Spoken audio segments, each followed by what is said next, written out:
नमस्कार माझ्या विद्यार्थी मित्रांनो, मी इंजिनियर सचिन पुन्हा एकदा तुमचे स्वागत करतो आपल्या इलेक्ट्रिकल नॉलेज या चॅनलवरती. तर बघा माझ्या विद्यार्थी मित्रांनो, महापारेषण म्हणजेच महाराष्ट्र राज्य विद्युत पारेषण कंपनी मर्यादित महाट्रान्सको येथे ITIच्या 2543 पोस्ट पाहायला मिळत आहे. तर एक्सपिरियन्स वाल्यांच्या ज्या आहेत त्यांची एक्झाम डेट आलेली आहे. अजून फ्रेशर वाल्यांची डेट आलेली नाही. घाबरायचं नाही, सातत्यानं अभ्यास करत राहा. लवकरच तुम्हाला तुमची सुद्धा डेट पाहायला मिळेल. मित्रांनो, त्याचबरोबर एक बंपर भरती तीच म्हणजे महावितरण म्हणजेच महाराष्ट्र राज्य विद्युत वितरण कंपनी मर्यादित ITIच्या 5347 पोस्ट पाहायला मिळत आहे आणि त्यासाठी अजूनही लिंक ऍक्टिव्हेट झालेली नाही. ती होईलच. तुम्ही सातत्यानं अभ्यास करत राहा. ओके मित्रांनो, महापारेषण किंवा महावितरण इथे तुमचं सिलेक्शन व्हावं म्हणून आपण एक सिरीज सुरू केलेली आहे आणि या सिरीजला नाव दिलेलं आहे सिलेक्शन वाली सिरीज. तर सिलेक्शन वाल्या सिरीजचा क्लास 90 आहे, म्हणजे 90 म्हणजे 90वा क्लास आहे. याआधी 89 क्लासेस झालेले आहे, म्हणजे आजचा पकडून 90 क्लासेस आपले पूर्ण होतील. जे तुम्ही बघितले नसेल ना, तर आपल्या युट्यूब चॅनलवरती जा, प्लेलिस्ट मध्ये जा आणि प्लेलिस्टवर गेल्याच्या नंतर तुम्हाला 4-5 प्लेलिस्ट दिसतील. तर त्या 4-5 प्लेलिस्ट पैकी सिलेक्शन वाली टेस्ट सिरीज सिलेक्शन वाली प्लेलिस्ट तुम्हाला बघायची आहे. ओके मित्रांनो, आजचा आपला टॉपिक असणार आहे इंडियन स्टँडर्ड कोड. हा अत्यंत महत्त्वाचा टॉपिक आहे आणि ट्रेंडिंगचा टॉपिक आहे. ITIच्या विद्यार्थ्यांना यामधून एक प्रश्न विचारण्याचे बरेचसे चान्सेस आहे. म्हणजे एक प्रश्न म्हणजे 2.2 मार्क्स तुम्हाला मिळू शकते. मित्रांनो, टॉप 20 क्वेश्चन्स असणार आहे बघा. तर प्रश्न मराठी आणि इंग्लिशमध्ये असं लिहिलं आहे, परंतु प्रश्न जरी इंग्लिशमध्ये असला ना, परंतु प्रत्येक प्रश्न मी तुम्हाला मराठीमध्ये समजून सांगणार आहे. आणि एक्झाममध्ये थेट प्रश्न तुम्हाला आपल्या क्लासमधूनच पाहायला मिळेल. मित्रांनो, काही होऊन जाय, अब की बार महापारेषण किंवा महावितरण बार करणे आहे म्हणजे करणे आहे. एक नोकरी घेणे आहे आणि ते पण सरकारी नोकरी घेणे आहे. त्यासाठी सातत्यानं अभ्यास करत राहा. आपले सिलेक्शनवाले क्लासेस बघा. तुम्हाला टॉप क्वालिटी क्वेश्चन्स यामध्ये दिसणार आहे. याआधी तुम्ही जर या चॅनलवरती जर नवीन असाल ना, तर आत्ताच जाऊन आपल्या चॅनलला सबस्क्राईब करून द्या. सबस्क्राईब केल्याच्या नंतर जी बेल आयकॉन असते ना, तिला सुद्धा ऑन करून द्यायचं. ओके, चला आजचा क्लास सुरू करूया. त्याआधी तुमच्यासाठी मोटिवेशनल कोट्स बघा. तर बघा माझ्या विद्यार्थी मित्रांनो, एका विद्यार्थ्याने पाठवलेला आहे आणि सुंदर अशा लाईन त्याने लिहिलेल्या आहे. अशाच जर तुम्हाला तुमच्याकडे मोटिवेशनल कोट्स असेल तर तुम्ही मला नक्की कमेंट करू शकता. बघा काय लिहिलेलं आहे. नींद बहुत है आंखों में मगर सोना नहीं है. नींद बहुत है आंखों में मगर सोना नहीं है. यही मौका है जिंदगी का कुछ करने का, इसे खोना नहीं है. वाह, क्या लाईन लिखी आहे. काय नाव आहे या मुलांचं? हेमंत धोंडगे नाव आहे विद्यार्थी याचं. यानं हे सुंदर अशी लाईन लिहिलेली आहे आणि तीच लाईन ह्या आजचा तुमच्यासाठी मोटिवेशनल कोट्स असणार आहे. नींद तो बहुत है आंखों में मगर आपको सोना नहीं है. यही मौका है जिंदगी का कुछ करने का, इसे बस अब खोना नहीं है. तर एकदम छान अशी लाईन लिहिलेली आहे आणि हेमंतनी. तर अत्यंत महत्त्वाचा तुमच्यासाठी मोटिवेशनल कोट्स असणार आहे. चला आजचा क्लास सुरू करूया. त्याआधी तुम्ही जर अजूनही आपल्या टेलिग्राम चॅनलवरती जॉईन नसेल झाला तर त्याची लिंक मी तुम्हाला डिस्क्रिप्शन बॉक्समध्ये देऊन देईल आणि तिथं बरेचसे विद्यार्थी जुडलेले आहेत. तुम्हाला तिथे जाऊन जोडायचं आहे. ओके, चला पहिला प्रश्न तुमच्या समोर घेऊन येतोय. तर पहिला प्रश्न बघा, फास्ट घेतो विद्यार्थी मित्रांनो, जेणेकरून तुमचा वेळही वाचेल, नाही तर स्पीड तुम्ही 1.5 टाइम्स करू शकता. यामधून एक प्रश्न तुमच्या एक्झाममध्ये विचारण्याचे बरेचसे चान्सेस आहे. पहिला प्रश्न काय म्हणतो बघा, स्पेसिफिकेशन जे असते 3 फेज इंडक्शन मोटरचा हा कोणता इंडियन स्टँडर्ड कोड सांगतो? स्पेसिफिकेशन समजते सर्वांना, जसं किती HP ची मोटर आहे, किती किलोवॅटची मोटर आहे, किती RPM न फिरते, किती करंट घेते, किती करंट घ्यायला पाहिजे, नो लोडवर किती करंट घेते, हे सर्व स्पेसिफिकेशन असते. कोणत्या क्लासेसचं इन्सुलेशन लागलेलं आहे हे सर्व स्पेसिफिकेशन असते. तर 3 फेज इंडक्शन मोटरचं स्पेसिफिकेशन हे कोणत्या इंडियन स्टँडर्ड कोडमध्ये लिहिलं आहे? ऑप्शन आहे बघा, इंडियन स्टँडर्ड 325, IS म्हणजे इंडियन स्टँडर्ड. ओके, IS 732, 1293 की 2183. तर कोणता इंडियन स्टँडर्ड कोड सांगतो की 3 फेज इंडक्शन मोटरचा स्पेसिफिकेशन असावं? तर इंडियन स्टँडर्ड कोड 325 सांगतो. So option A will be your right answer. हे सर्व क्वालिटीवाले प्रश्न आहे, तुम्हाला कुठून शोधून तरी मिळणार नाही. हे सर्व नोट डाऊन करून ठेवायचे. बघा दुसरा प्रश्न बघा, कोड ऑफ प्रॅक्टिस बघा विद्यार्थी मित्रांनो.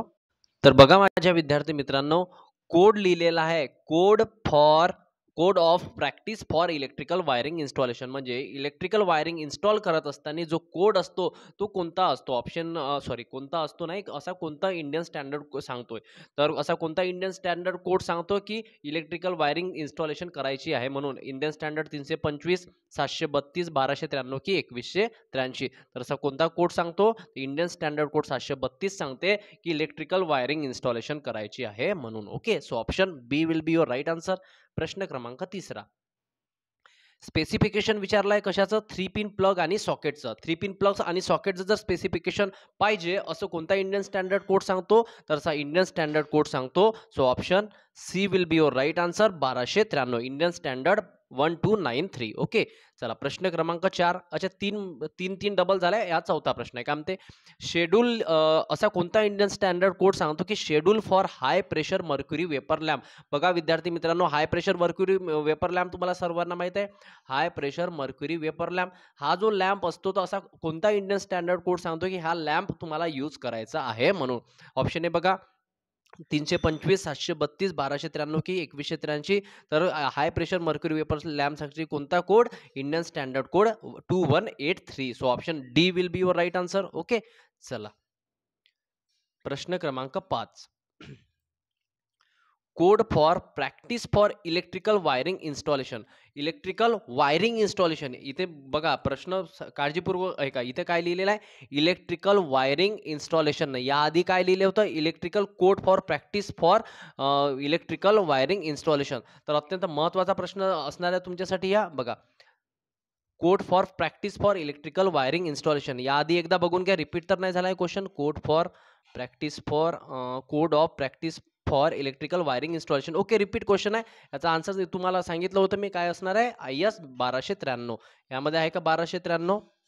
तर होऊ शकते मिस्टेक असेल, काही हरकत नाही. याचं एकदा आपण तुम्ही चला याचा आन्सर तुम्ही मला सर्वांनी शोधून सांगायचा. नाहीतर ऑप्शनमध्येच 1293 दिसत नाही आहे. तर त्याच्यामुळे इंडियन स्टँडर्ड कोड कोणता आहे? प्रॅक्टिस ऑफ इलेक्ट्रिकल वायरिंग इन्स्टॉलेशनचा. याचं तुम्ही कमेंट बॉक्समध्ये उत्तर शोधून सांगायचं आहे. हा इंडियन स्टँडर्ड 1293 त्याचा आन्सर असायला पाहिजे. इथे ऑप्शनमध्येच नाही. एकदा क्रॉस चेक करून सांगायचं. ओके. प्रश्न क्रमांक 6. असा कोणता इंडियन स्टँडर्ड कोड सांगतो की प्रॅक्टिस ऑफ अर्थिंग म्हणजे तुम्हाला अर्थिंग असणं गरजेचं आहे, अर्थिंगची प्रॅक्टिस असणं आहे. ऑप्शन आहे बघा Indian standard 2274, Indian standard 3043, Indian standard 3106, Indian standard 3854. तर विद्यार्थी मित्रांनो हा अत्यंत महत्त्वाचा प्रश्न. याला डबल स्टार मार्क करून नोट डाऊन करून ठेवायचं. तुम्हाला जर प्रॅक्टिस फॉर अर्थिंग जर विचारलं, मग अर्थिंगसाठी कोणता इंडियन स्टँडर्ड कोड असतो? तर अर्थिंगसाठी इंडियन स्टँडर्ड कोड असतो. ह्या JEE मध्ये एकदा विचारला होता. इंडियन स्टँडर्ड कोड 3043 हा कशासाठी आहे? कशासाठी कोड असणार आहे? अर्थिंगसाठी असणार आहे. So option B will be your right answer. प्रश्न क्रमांक 7 बघा. Code of selection, installation and maintenance of fuse. जे फ्युजेस असतात, सिलेक्शन कसं करायचं, इन्स्टॉलेशन कसं करायचं, मेंटेनन्स कसं करायचं, हा कोणता इंडियन स्टँडर्ड कोड सांगतो? ऑप्शन आहे बघा 2274, 3043, 3106 आणि 3854. तर इंडियन स्टँडर्ड कोड 3106 काय सांगतो आपल्याला की फ्युजेसचं मेंटेनन्स, इन्स्टॉलेशन आणि सिलेक्शन कसं करायचं हा 3106 सांगतोय. So option C will be your right answer. प्रश्न क्रमांक 8 बघा. Specification of for switches for domestic म्हणजे ज्या घरगुती तुमच्या ज्या कार्यामध्ये ज्या स्विचेस यूज करतात, घरगुती कार्य जे म्हणजे for example electrical lighting, wiring, fitting यामध्ये स्विचेस लागतात. तर त्या डोमेस्टिक स्विचेसचं जे स्पेसिफिकेशन असतं 6 एम्पियर, 16 एम्पियर, व्हॉटएव्हर काही छोट्या छोट्या स्विचेस असतात. तर ह्या ज्या स्विचेस आहे यासाठी कोणता कोड सांगितलेला आहे? ऑप्शन आहे बघा 2274, 3043, 3106 की 3854. तर स्पेसिफिकेशन फॉर स्विचेस फॉर डोमेस्टिकसाठी कोणता कोड सांगितलेला आहे? तर 3854 हा कोड सांगितलेला आहे. So option D will be your right answer. Okay. चला प्रश्न क्रमांक 9 बघा. Current rating of cable. कशाची करंट रेटिंग विचारलेली आहे विद्यार्थी मित्रांनो? केबलची. मग करंट रेटिंग किती असायला पाहिजे केबलची? हा कोणता इंडियन स्टँडर्ड कोड सांगतो? ऑप्शन आहे बघा Indian standard code 3961, IS 5124, IS 4648. Option D बघा IS 4347. तर करंट रेटिंग फॉर केबल किती असायला पाहिजे? कोणता इंडियन स्टँडर्ड कोड सांगतो? 3961 हा इंडियन स्टँडर्ड कोड सांगतोय. So option A will be your right answer. Okay. प्रश्न क्रमांक 10. AC इंडक्शन मोटरचं स्टार्टर कशाविषयी विचारलेलं आहे? AC इंडक्शन मोटरचं असते, पण त्याचं स्टार्टर जे असते हे कोणत्या इंडियन स्टँडर्ड कोडमध्ये सांगितलेलं आहे? ऑप्शन आहे बघा Indian standard code 3961, 5124, Indian standard code 4648 की इंडियन स्टँडर्ड कोड 4347. तर एक AC इंडक्शन मोटरचं स्टार्टर सुद्धा असते हे कोणत्या इंडियन स्टँडर्ड सांगतात किंवा कोणता इंडियन स्टँडर्ड सांगतो? तर इंडियन स्टँडर्ड 5124 सांगते. Okay. So option B will be your right answer. Okay. चला प्रश्न क्रमांक हा कितवा होता? 10वा. हा 11वा.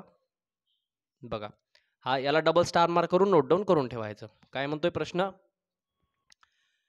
Electrical layout in residential building, म्हणजे रेसिडेन्शियल म्हणजे राहण्याची जी बिल्डिंग असते तिथे जर इलेक्ट्रिकल लेआउट करायचं असेल, असा कोणता इंडियन स्टँडर्ड कोड सांगतोय?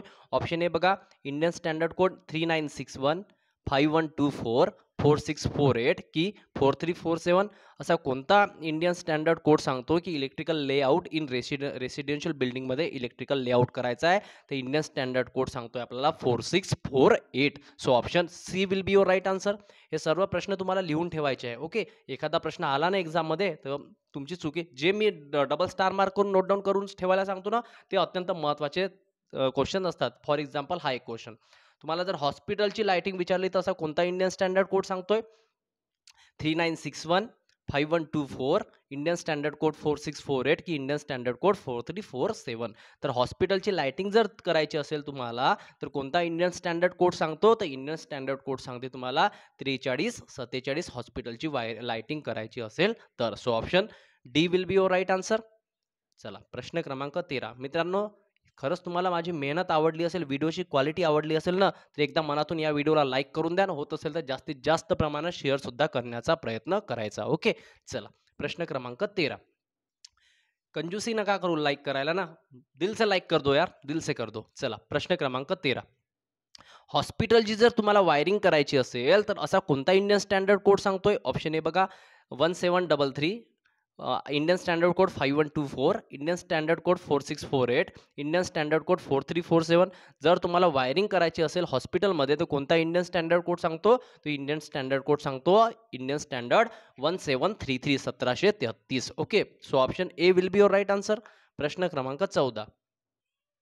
फ्लड लाइटिंग सर्वांना माहिती आहे. फ्लड लाइटिंग म्हणजे जे मोठ्या मोठ्या ग्राउंडमध्ये क्रिकेटची मॅच असते किंवा त्याच्या व्यतिरिक्त मोठे मोठे तिथे फ्लड लाइटिंग दिलेली असतात. तर फ्लड लाइटिंग द्यायची बाय हा महत्त्वाचा प्रश्न आहे. त्यासाठी कोणता इंडियन स्टँडर्ड कोड आहे? Indian standard code 1733, Indian standard code 1947, Indian standard code 3646, Indian standard code 5216. तर कोणता कोड आहे की फ्लड लाइटिंग द्यायची आहे म्हणून? तर 1947. लक्षात राहील तुम्हाला, फ्लड लाइटिंग भारत देश केव्हा आझाद झाला होता सर्वांना माहित आहे. तर 1947 यावरून तुम्ही लक्षात ठेवू शकता. Okay, flood lighting. So option B will be your right answer. प्रश्न क्रमांक 15. इंटेरियर इल्युमिनेशन. इंटेरियर इल्युमिनेशन याचं मिनिंग पूर्णपणे प्रकाशमान. हे कुठं सांगितलं आहे की तुम्हाला इल्युमिनेशन करायचं आहे, प्रकाशमान करायचं आहे? कोणता इंडियन स्टँडर्ड कोड सांगतोय? IS code 1733, IS 1947, IS 3646, IS 4347. तर कोणता इंडियन स्टँडर्ड कोड सांगतोय? IS 3646. So option C will be your right answer. Interior illumination प्रकाशमानाशी रिलेटेड आहे. प्रश्न क्रमांक 16. सेफ्टीशी हा अत्यंत महत्त्वाचा, याला डबल स्टार मार्क करून नोट डाऊन करून ठेवायचं. काय विचारलाय? Safety procedure in electrical work. इलेक्ट्रिकलचं कार्य करत असताना किंवा काम करत असताना जी सेफ्टीची प्रोसिजर असते असा कोणता इंडियन स्टँडर्ड कोड सांगतो? अत्यंत महत्त्वाचा हा प्रश्न आहे. ओके, डबल स्टार मार्क करून नोट डाऊन करून ठेवायचं. 1733, 1947, 46, 3646 की 5216. तर safety procedure in electrical work, the option D will be your right answer. Indian standard code 5216. कोणता कोड सांगतो? Indian standard code 5216. काय सांगतो आपल्याला की safety procedure in electrical work. So option D will be your right answer. Okay मित्रांनो, 16 प्रश्न होते इंडियन स्टँडर्ड कोडशी आणि हा टॉप ट्रेंडिंग मधला टॉपिक आहे एक्झामिनरचा. तर एखादा प्रश्न विचारू शकते, त्यामुळे मी तुमचा घेतला आहे. त्याआधी बघा, जर तुम्हाला टेस्ट सिरीज महापारेषण किंवा महावितरणमध्ये जर टेस्ट सिरीज द्यायची असेल आणि 9 तारखेला ज्यांचा पेपर असेल त्यांच्यासाठी एक पुन्हा टाइम टेबल तयार करण्यात आलेला आहे. तो टाइम टेबल मी पुढच्या क्लासमध्ये किंवा आपल्या टेलिग्राम चॅनलवरती टाकून देतो. त्या टाइम टेबलला फॉलो करून तुम्हाला जर टेस्ट सिरीज घ्यायची असेल तर एकदम टेस्ट सिरीज धमाका एकदम माफक दरामध्ये तुमच्यासाठी आणलेला आहे. टोटल 8 पेपर तुम्हाला मिळतील आणि 9 मार्चला ज्यांचाही पेपर आहे त्यांच्यासाठी ही टेस्ट सिरीज फारच उपयुक्त ठरणार आहे. तर विद्यार्थी मित्रांनो, टोटल 8 टेस्ट सिरीज पेपर आहे. जर तुम्हाला घ्यायची असेल, एकदम माफक दर आहे. तर व्हॉट्सअप नंबर मी तुम्हाला आपल्या डिस्क्रिप्शन बॉक्समध्ये देऊन देईल. तिथे जाऊन त्या नंबरवरती मेसेज करायचा. पहिला पेपर जो फर्स्ट पेपर असतो ना, तो फर्स्ट पेपर तुम्हाला डेमो म्हणून मिळेल. फर्स्ट पेपर फ्री मिळेल आणि डेमो म्हणून मिळेल. ओके, तर तो फर्स्ट पेपर तुम्हाला द्यायचा आहे. फर्स्ट पेपर तुम्हाला डेमो म्हणून मिळेल आणि डेमो जर नाही घेतली तरी चालेल, परंतु तो फर्स्ट पेपर जो मिळेल ना, तो मात्र तुम्हाला फ्री ऑफ कॉस्ट आहे. त्यामुळे तुम्हाला तो टेस्ट पेपर सॉल्व्ह करायचा आहे, म्हणजे करायचा आहे. त्याची आन्सर की मिळेल तुम्हाला, त्याची आन्सर शीट मिळेल आणि पहिला पेपर फ्री म्हणून मिळेल. ओके. चला विद्यार्थी मित्रांनो, भेटूया आपण पुढच्या व्हिडिओमध्ये नवीन एक अपडेट घेऊन, नवीन एक माहिती घेऊन मी तुमच्यासमोर लवकरच येईल. तोपर्यंत बाय.